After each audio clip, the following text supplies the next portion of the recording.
Hello students, today we are going to start with the crown rule. In the first two videos we have discussed the company rule in details. If you have gone through, I hope it's clear. Write down if you have doubts write down your doubts in the comment section below if you have any. And for those who are new to this channel and have not watched the previous two videos, make sure you watch them, understand them, because these are actually in sequence. If you don't understand the first two parts, you will not understand the connectivity, and hence it will be a little difficult to understand. So I always recommend that you maintain the chronology and the order while studying history, because it is only then that it is going to be absolutely clear about how the series of events that occurred, why they occurred, because it is very important for us to understand some certain things. Okay, so of course, if you are new to this channel, please like, share and subscribe this video. Don't forget to comment, and if you haven't subscribed yet and if you are an old viewer, please subscribe to this channel. And so let's start. So we know that the East India Company came in the 1600 as a purely trading company, and in the previous two classes we have learned how they gradually turned themselves into an administrative body from a purely trading company. So how it slowly started gaining control over the Indian territories, how the company's territory in India became the British possessions in India, and likewise in the year 1857 we have heard about the famous revolt of 1857. We will discuss all these once we complete the ground rule. Okay, I want things to go follow a certain sequence, so I have chosen this pattern. In the wake of the revolt of 1857, which is also known as the First War of Independence or the Sepoy Mutiny, uh, what happened was the British Crown basically felt the necessity, the officials of the British Crown felt the necessity of transfer of power from the company to the Crown. They feared that their administrative power might vanquish, might not last for long unless the British Crown directly takes over power. So till now they were kind of controlling India via the East India Company. Like the company had its board of control, court of directors, whatever. Like, but it was through the East India Company. And when this revolt or the first war of independence, Sepoy Mutiny, or the revolt of 1857 occurred, the need to transfer the power was felt by the British government. So this Government of India Act of 1857 was the first such act after this revolt, which basically abolished the East India Company, the powers of the East India Company as an administrative company, of course, and transfer the powers of the government, its territories, its revenues to the British Crown. So, this marks the beginning of the constitutional history of India. If you notice that till this time, this 1850 till 1858, prior to this, all the acts and regulations were in the form of, say, Charter Act, Pitt's India Act. So there was not like no mention of India being a government. But from now onwards, it was Government of India Act, it was Indian Councils Act. So the Indian governance, the Indian government was given priority, but under the British Crown. The British Crown was the administrator, but Indian government, this constitution was given a name, like it was the Government of India, controlled by the British Crown, but it was the Government of India. So uh, Now this is why the crown rule started. Okay, this is the reason why the crown rule started. Now let us now understand how the Government of India Act of 1858 was established. In the year 1858, the then British Prime Minister Palmerston introduced a bill in the Parliament. In the bill, he demanded that he demanded the transfer of power from the East India Company to the Crown, British Crown, with regard to the Indian administration. However, before this bill could be passed and before this bill was enacted, Palmerston was like he was forced to resign, but that was totally on another issue. But he could not work his way towards the enactment of this bill. Later that year itself, Lord Stanley he introduced another bill. That bill was also called an Act of Better Government of India. Some books call it the Act of Good Government of India.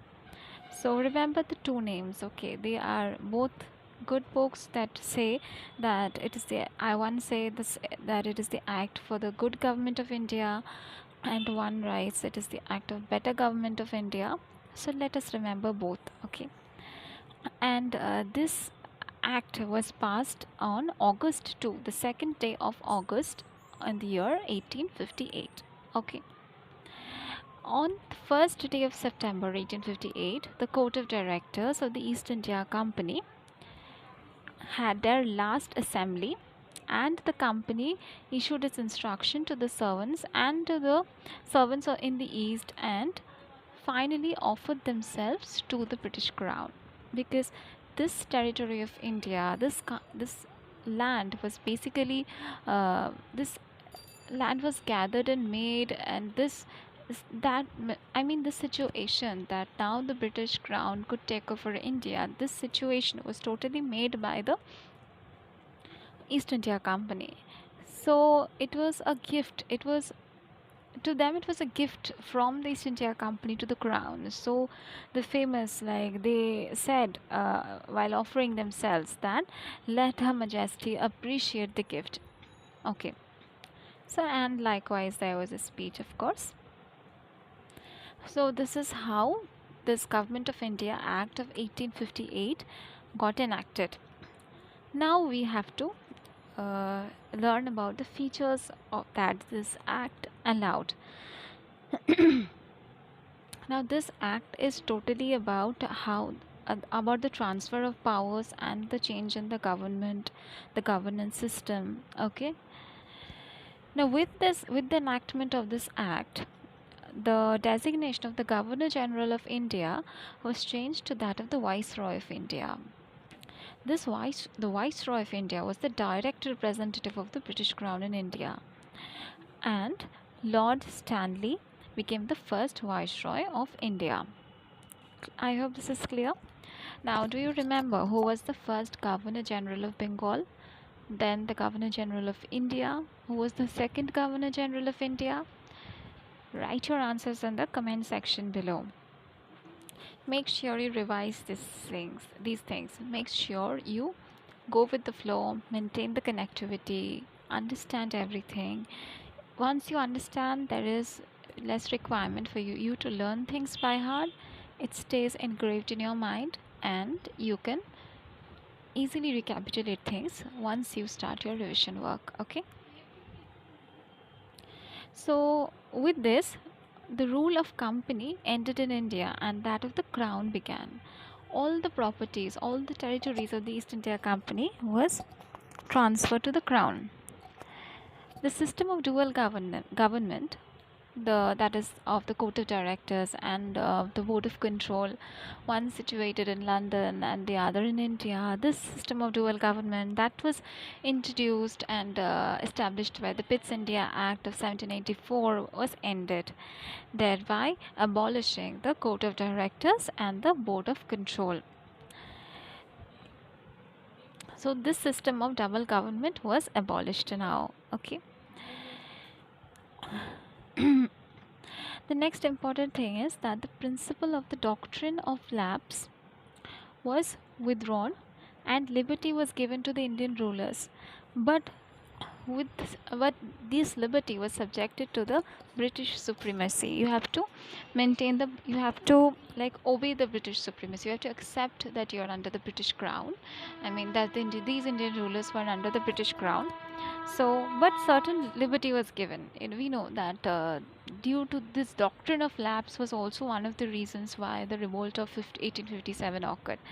So, although I'm going to discuss the revolt of 1857 in the videos to follow, can you tell me the reasons why the revolt of 1857 occurred? Also, can you tell me in the comment section below what the doctrine of lapse is? Write down your answers, and of course we are going to discuss it in the videos to come. Okay, so now the next important point is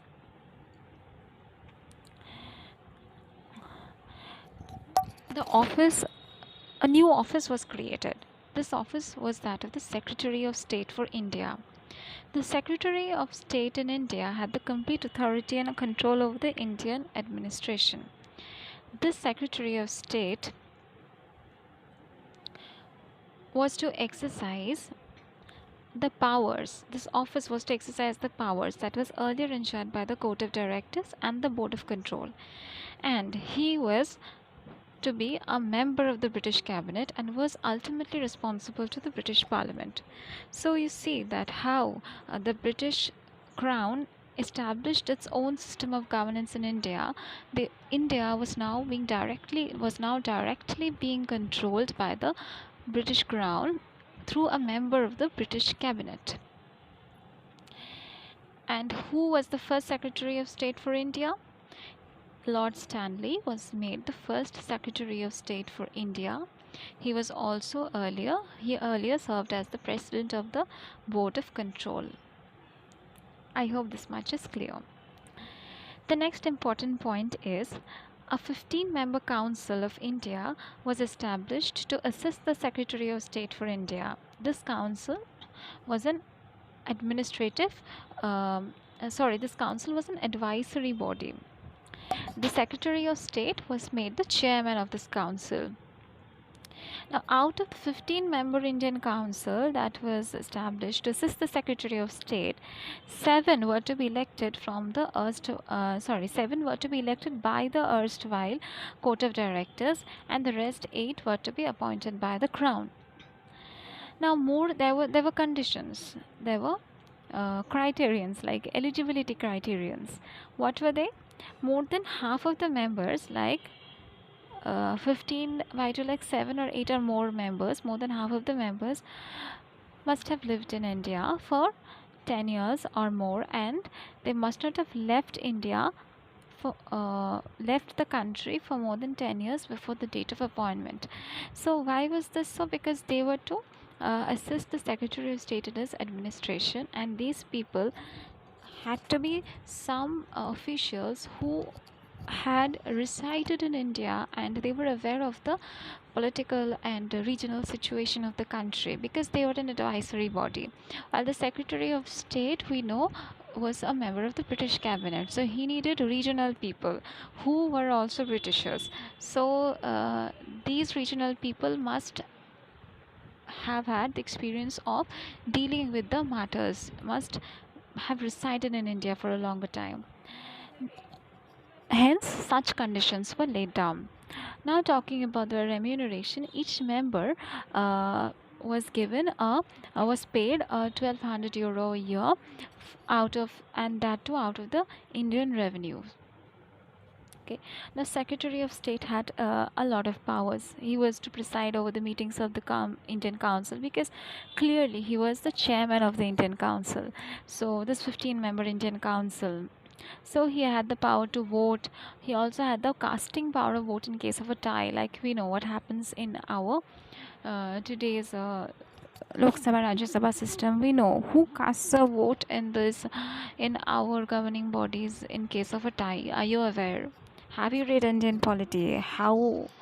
What is your level of preparation of Indian polity? Write down in the comment section below. I want you people to comment so that I am able to know your condition, so that it gives me the impetus to work harder for you, because exams really near. So he was also empowered to become a secret, to maintain secrecy of the government, with the government of whom? Of the government of like the British Crown, okay. And he was maintaining secrecy between the Governor General and the British Crowns. He was an internal member, and he was not bound to communicate these internal secret matters that was being discussed from the Governor General's desk to the Indian Council. So he was maintaining a separate privacy in this administration. So basically this act was totally confined to the improvement of the administration. It did not had any alteration. It did not bear any alterations with regard to the system of government that prevailed in India. It was just that the hands of the power were getting changed, and the control was getting better hands in the British Crown. Okay. Now, the Secretary of State was a cabinet minister in the British government. We know he was a minister in the cabinet.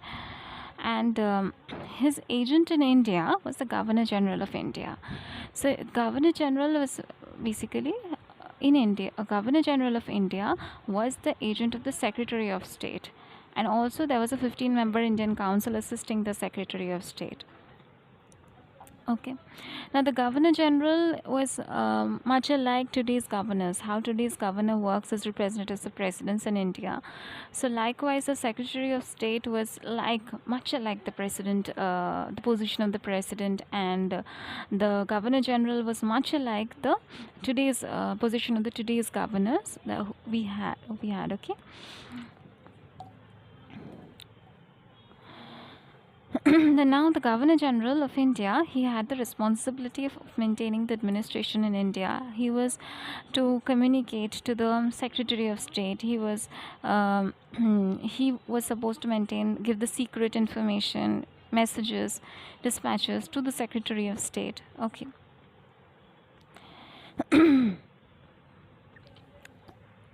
Now the next important thing is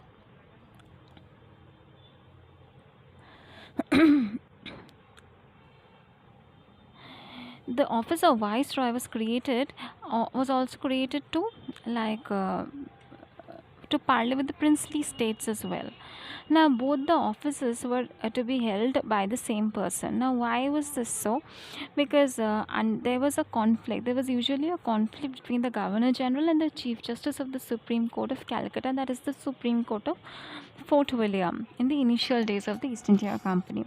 So we know that the first Governor General of India was Warren Hastings, and the then Chief Justice of Fort William was Lord Impey, and they were always in high conflicts all the time. So this had to be sorted, because they did not want any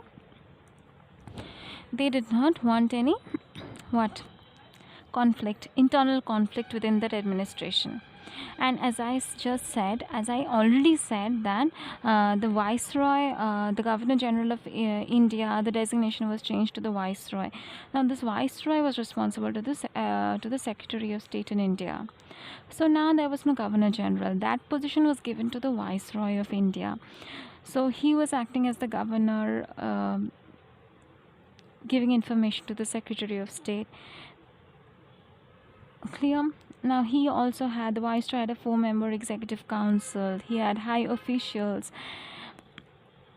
And we have already learned in the beginning of this video that Lord Canning became the first Viceroy of India. But let's not forget one thing, that this entire act was all about the transfer of power from the company to the crown, and it was totally about the improvement of administrative machinery. It had nothing to do with the absolute common man. It was just like common man in the sense that the treatment they were receiving, the government that was prevalent in India, it had very less to do with that. It was all about change of power, and that there was a Governor General in India. The position changed to Viceroy of India. He became responsible to the Secretary of State. The Secretary of State was assisted by 15-member Indian Council. The Viceroy was assisted by a 4-member Executive Councils who were high officials of the government. The Let's recapitulate a bit, okay? The Viceroy uh, was like the direct representative of the British Crown in India. He was like a governor to the Secretary of State, because the Governor General acted as a governor and his position changed to Viceroy. So I hope this much is clear. So in the next video we will discuss the next